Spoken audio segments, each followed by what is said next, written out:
Do you feel comfortable saying the range that you get paid as an intern? The salary is $11,000 a month, but they also pay overtime of around $95 an hour. Excuse me? As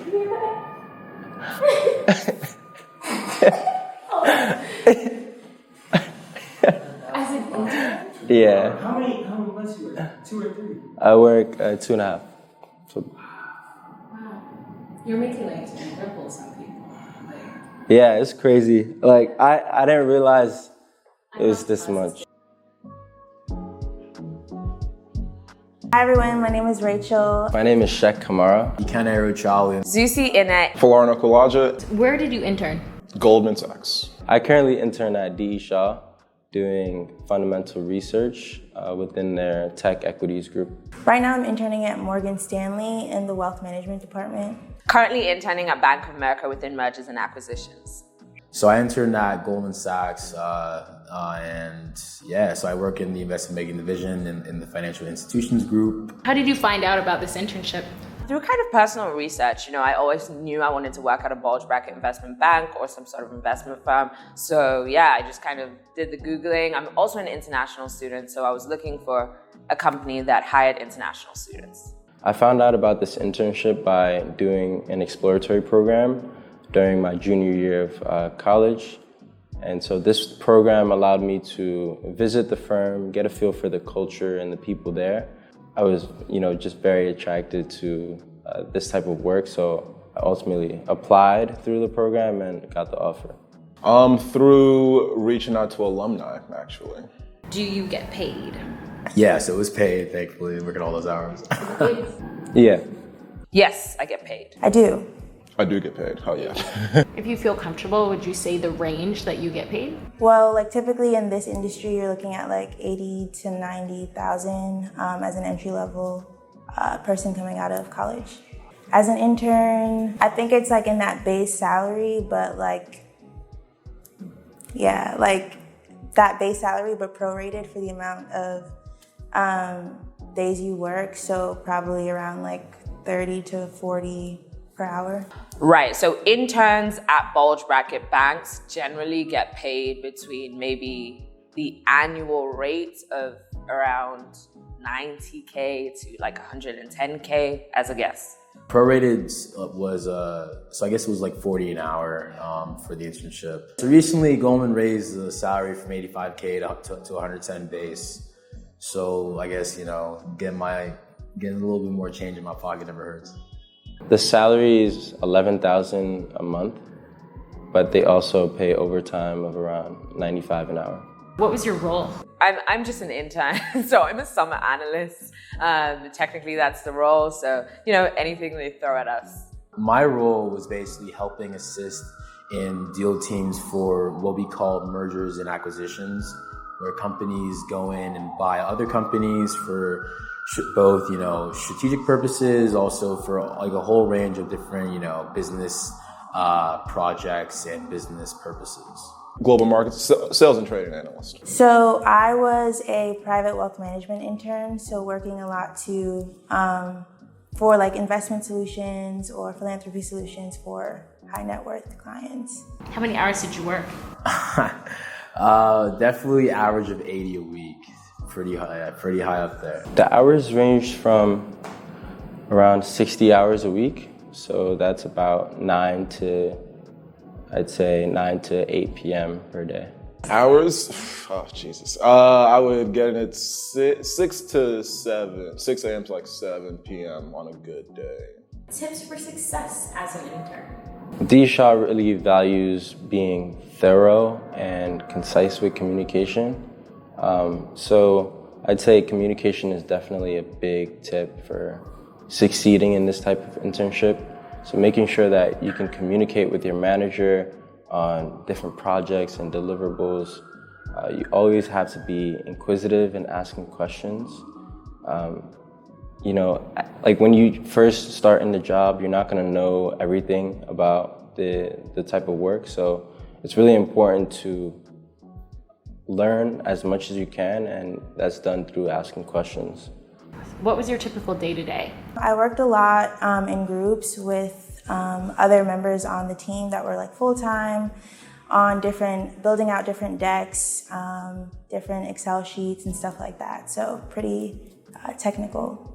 Yeah, so my typical day-to-day was basically waking up in the morning, checking some emails, and then making sure that, like the deal teams, which we call the teams that are working with clients for different, sets of transactions, are all set. If they need, anything from me, making sure to filter that work product out to them throughout the day. It's kind of like a, throughout the day type of activity. And then also just making sure that I'm, on my free time, kind of reading things in business, business news, making sure I'm staying on top of things, just making sure that I'm staying up tight on business news, making sure that I'm not getting slow on anything. The typical kind of work for this type of job, you're really analyzing companies and deciding if this should be a viable investment for the firm.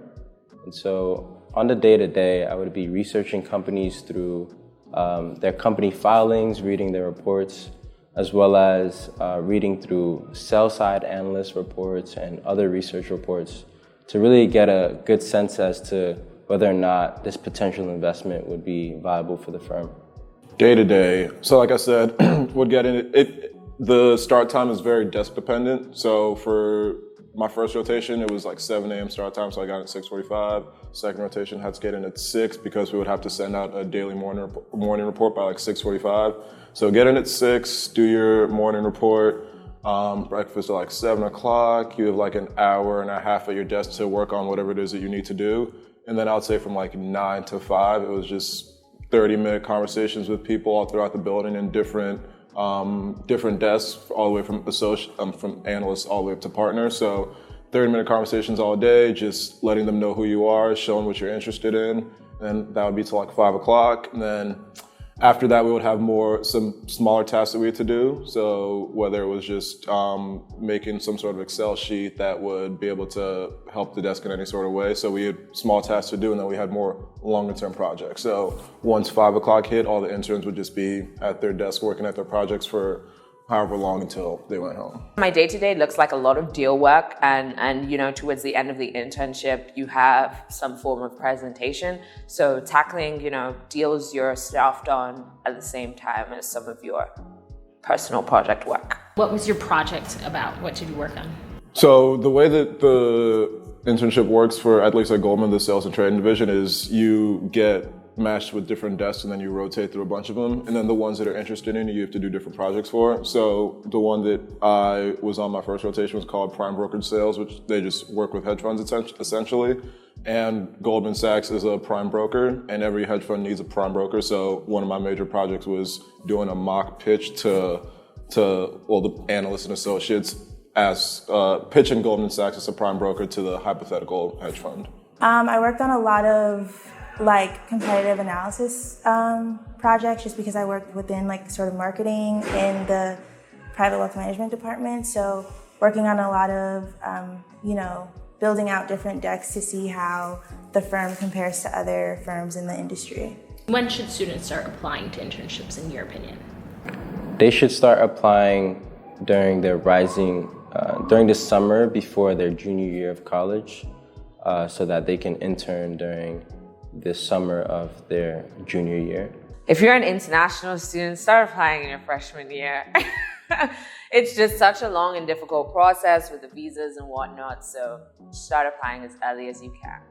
I know the process keeps getting earlier and earlier, so if you're trying to get it for your junior summer, you should probably be starting to look into it by your sophomore summer.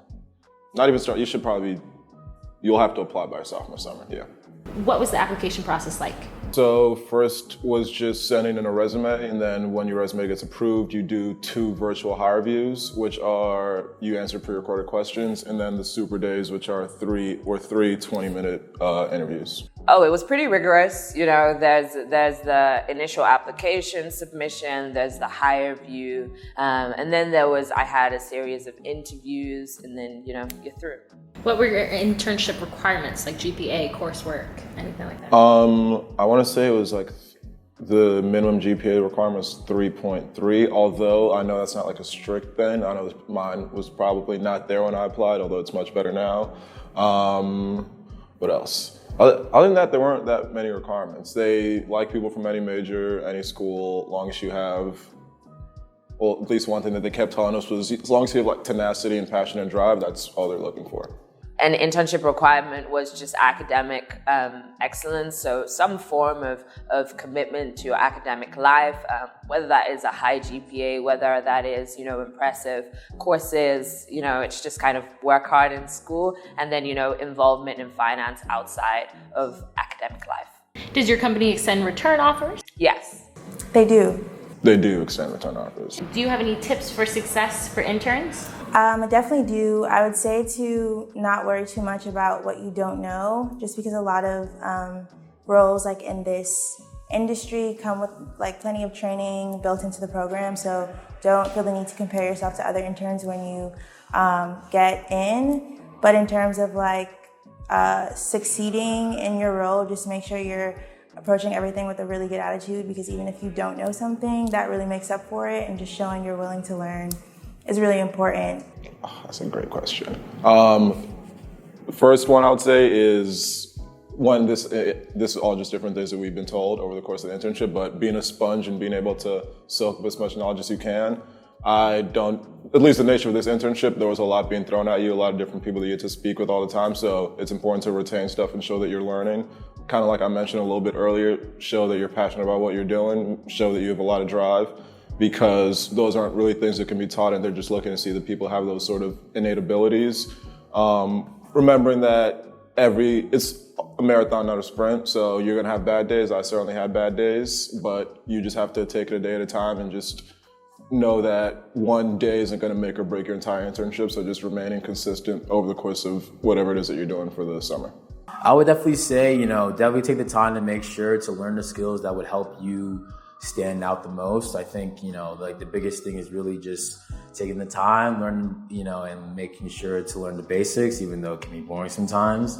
But that would definitely go a long ways, especially with like making your work a lot more quicker and making sure that you have a lot more free time, that you're not working all the time. Keep your head down. You don't want to stand out for the wrong reasons. So as much as, you want to make a name for yourself, remember that you are at the bottom of the hierarchy, so keep your head down. What's the company culture like at Goldman Sachs? Yeah, so honestly, there's a whole lot of, things you can find online about the culture, but I would definitely say that the culture is definitely one that pushes you to be very, on top of things, definitely making sure that you're very aware and very attentive about your actions and your work products, but definitely also a big, apprenticeship culture, learning a lot. That's probably the biggest thing that I got from it. It's cool. It's very relaxed. Unlike other finance firms, I would say it's more like a tech firm in a sense. Like, a lot of people don't dress up in suits or dress up shirts. People wear like t-shirts to meetings, and so it's very relaxed and laid back. People don't really care how you look, they care more about what you can deliver and how you can perform. Company culture was fantastic. That was something that, I don't want to say, actually no, it did surprise me, because I don't know, from the outside looking in, you hear a bunch of things about all these different companies, but from day one, some of the nicest people that I've ever met, and one of the biggest reasons that I'm so excited to be going back is the culture was so great, the people were so nice, everyone was willing to take that time of your day to help you. When they say things like it's a flat organizational structure, that really is the thing. Like my last week, one day I was sitting next to a partner, another day I was sitting next to another more senior partner. It's just the opportunities to learn, the way everyone just wants to foster your growth, the way people from day one took interest in my professional growth. It was very refreshing to see. So the culture was definitely very, very good, very good. Company culture was really great. Morgan Stanley is just a really great company for that. There's always people who are willing to help you and are actually invested in your career growth. So definitely recommend applying to the firm. The company culture is pretty great. I think at a lot of banks you get terrified, myself as a Black woman, not seeing a lot of people that look like you. You're kind of intimidated by the atmosphere and the types of personalities around. But I would say I've been pleasantly surprised in many cases. And, a lot of people who do look like me are in positions of power and are in my deal teams. So, it's been a great opportunity to learn the space and get to know other people. I think it's a mix of both passion and then also money, to be honest. money is a no-brainer. Like, you need money to live a comfortable life and make sure that you can like provide for your family and just do the things that you want to do. But then passion is really important for me. I like this type of job because I wake up every day 5:40 in the morning, and I'm excited to hit the ground running on like researching these companies, figuring out what types of investments that we can make. And it's really exciting for me because I already do this throughout the school year for fun on my free time. And so to do this at this firm with all of these resources and getting paid to do it, it's a no-brainer. So I really like this type of career because of the mix between passion and it's also lucrative. Could you see yourself there for 20 plus years? If they would like to have me, for sure, yes. I know a lot of people want to go into finance because it's a good stepping stone. In this type of industry, you learn a lot because every day you're exposed to new things and new concepts that you may be unfamiliar with. And so finance is definitely a good stepping stone for many people. And if you don't necessarily enjoy it, you can use it as a means to kind of pivot to the next thing in your career. I like to think about it sometimes like working in finance is equivalent to just like being a student at school. In school, you're already working 80 hours a week, if you think about it, 80 to 100 hours a week. In finance, you might be doing the same thing, but you're getting paid for it. So you're getting paid to learn, you're getting a boost in your career that you can leverage for the future.